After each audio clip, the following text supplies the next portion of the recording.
కోపం వచ్చినప్పుడు కళ్ళ నుండి కన్నీళ్లు రావాలి కానీ నోటి నుండి మాట రాకూడదు. కన్నీటితో కోపం పోతుంది కానీ మాట జారితే ఎదుటి వారికి బాధ కలుగుతుంది.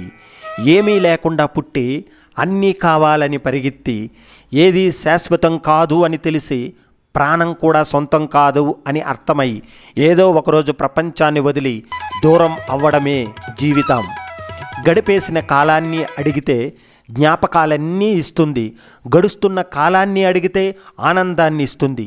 గడపబోయే కాలాన్ని అడిగితే అవకాశం ఇస్తుంది. ప్రేమను పంచేటప్పుడు రాధాకృష్ణుడిలా, కష్ట సమయాన సీతారాముడిలా, భక్తితో కొలిచే వేళ రుక్మిణి కృష్ణుడిలా, ధైర్యంగా నిలబడే వేళ శ్రీకృష్ణ సత్యభామల, ప్రేమను పొందే వేళ శ్రీనివాస పద్మావతిలా బంధం ఉండాలి. అన్నం కలిపి గోరుముద్ద పెట్టేటప్పుడు తన బిడ్డపై ఉన్న ప్రేమ కూడా కలిపి పెడుతుంది.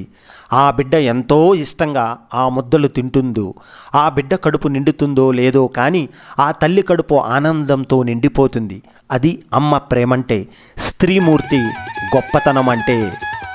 మన మాటలను బట్టి ఇష్టాన్ని, కళ్ళను బట్టి కష్టాన్ని తెలుసుకోవడం ఒక స్నేహితుడికే సాధ్యం.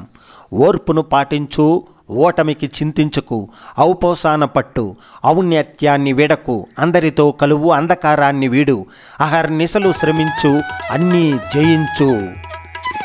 ఆనందాన్ని మించిన ఆరోగ్యం లేదు, చిరునవ్వుని మించిన సంపద లేదు.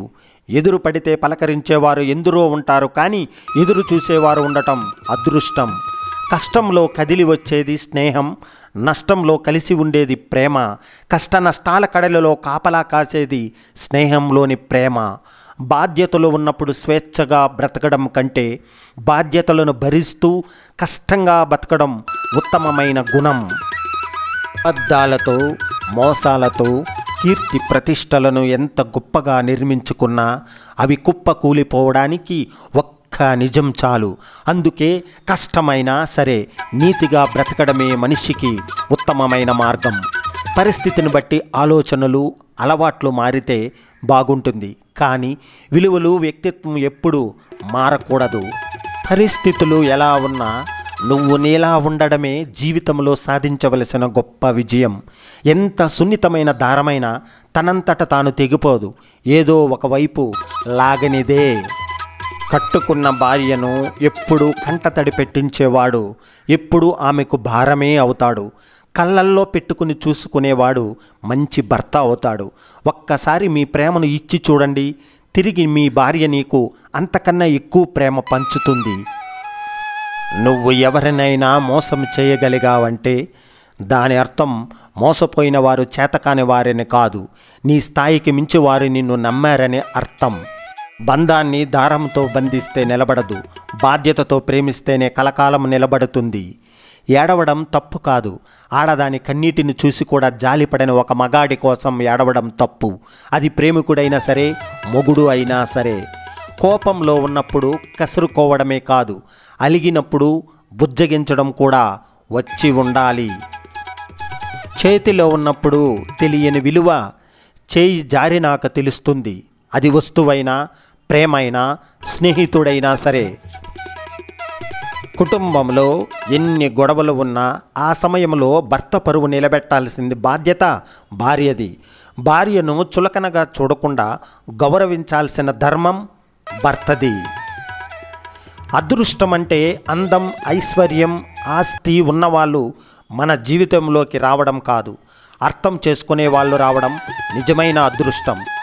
రాముడిని సీత దగ్గరకు చేర్చింది రాముడి పట్టుదల మాత్రమే కాదు, సీతమ్మ నమ్మకం కూడా. ప్రేమంటే ఒకరు నడిచి చేరుకునే దూరం కాదు, ఇద్దరు కలిసి చేసే ప్రయాణం. అర్థం చేసుకునే ఓర్పు, సర్దుకుపోయే నేర్పు, బాధ్యతగా ఉండే మనసుంటే బంధం ఎప్పుడూ హృదయానికి దగ్గరగానే ఉంటుంది. ఇది కలియుగం కాదు, అవసర యుగం.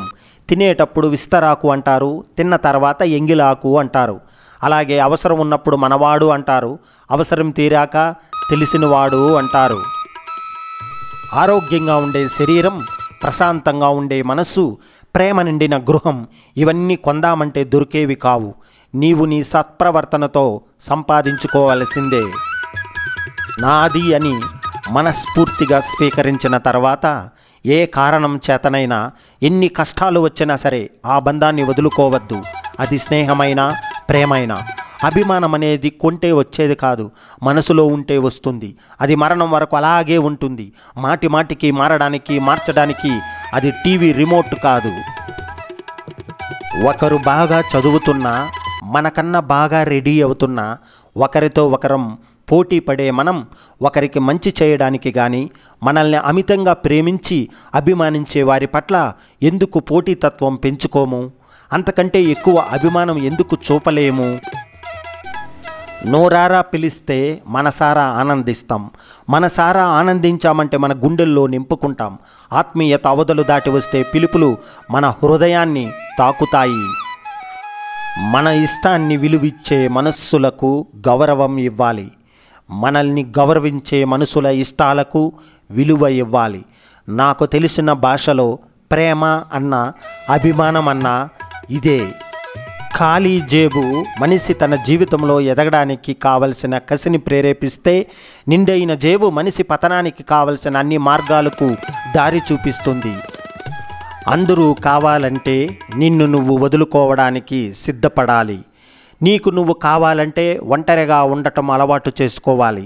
నిన్ను నువ్వు వదులుకోవడం, నీకై నువ్వు బ్రతకడమా అన్నది మాత్రం నువ్వే తేల్చుకోవాలి. ఏది శాశ్వతం కాని లోకంలో ప్రతి బంధం శాశ్వతమే. ఎందుకంటే ఏదో ఒకటి నేర్పించి వెళుతాయి. ఎన్నో జ్ఞాపకాలను, మరెన్నో గాయాలను మిగిల్చి బ్రతుకు అంటే ఏమిటో, ఎలా బ్రతకకూడదో నేర్పుతాయి. మనం కోరే బంధం కంటే మనల్ని కోరి వచ్చే బంధం గొప్పది.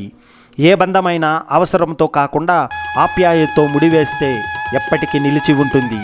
ఏ మౌనం వెనుక ఏ గాయం దాగి ఉందో, ఏ మాటల వెనుక ఏ రహస్యం ఉందో, ఏ రాతల వెనుక ఏ సారాంశం ఉందో, ఏ ప్రశ్నల వెనుక ఏ జవాబు దాగి ఉందో ఎలా తెలిసేది?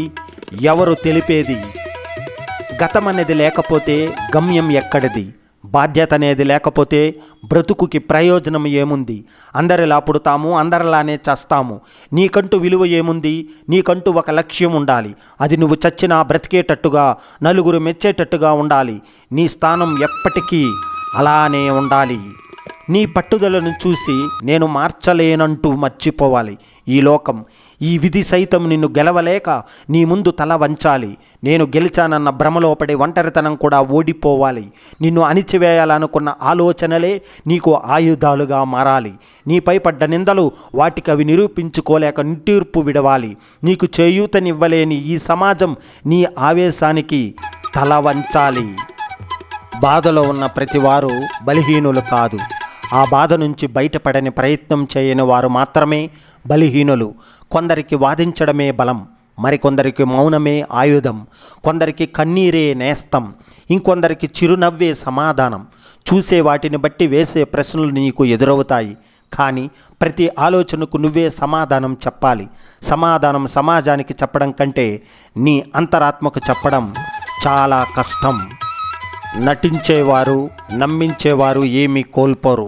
నమ్మిన వాళ్ళే సర్వం కోల్పోయేది అంటారు. నమ్మి మోసపోయినవాడు 1-2 మోసపోయినవాడు తర్వాత మోసపోకుండా జాగ్రత్త పడతాడు. మోసం చేసినవాడు తర్వాత ఎంత నిజాయితీగా బ్రతికినా నమ్మకం అనే పదానికి తన జీవితంలో హక్కుదారుడు కాలేడు. నువ్వు చేయాలి అనే సంకల్పం ముందు ఏది నీకు అడ్డు నిలవలేదు. నేను చేయగలనా అన్న సందేహానికి ముందు వదిలేయి. పడిలేచే కెరటానికి అలుపన్నది తెలియదు. నిత్యం శ్రమించే వ్యక్తికి గెలుపు ఓటములతో పని లేదు. మనసులో ఆలోచనలనే అంతర్వాహిని నది అనుక్షణం ప్రవహిస్తూనే ఉంటుంది. ఈ క్షణం ప్రశాంతంగా ఉన్నట్టు కనిపించినా మరుక్షణంలో మదిని ముంచేస్తూ ఉంటుంది. ఎదుట వ్యక్తి నీపై తన అభిప్రాయం చెబితే విను. వింటేనే కదా తెలుస్తుంది. తెలియక తొందరపడటం కంటే తెలిసి జాగ్రత్త పడటం మంచిది. నువ్వు వినకపోయినా వాళ్ళు నీ మీద అదే అభిప్రాయంతోనే ఉంటారు ఎప్పటికీ. ప్రేమ, నమ్మకం ఉంటే సరిపోదేమో. సమయానికి అనుగుణంగా ఒక్కోసారి ఆధారం కూడా అవసరం పడుతూ ఉంటుంది. రామయ్య అంగుళీకం సీతమ్మకి, సీతమ్మ చూడమని రామయ్యకు, హనుమంతుడు కూడా ఆధారమే చూపాడుగా. ఆడదాని మనసులో మాటను తెలుసుకోవడం, అమావాస్య చీకటిలో వెలుగును వెతకటం ఒక్కటే. సముద్రపు లోతును కనిపెట్టగలవేమో, స్త్రీ హృదయంలో రహస్యాలను తెలుసుకోలేవు.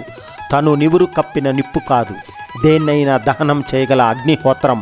తనలో కలిసే ప్రతిదీ పరమ పవిత్రమే.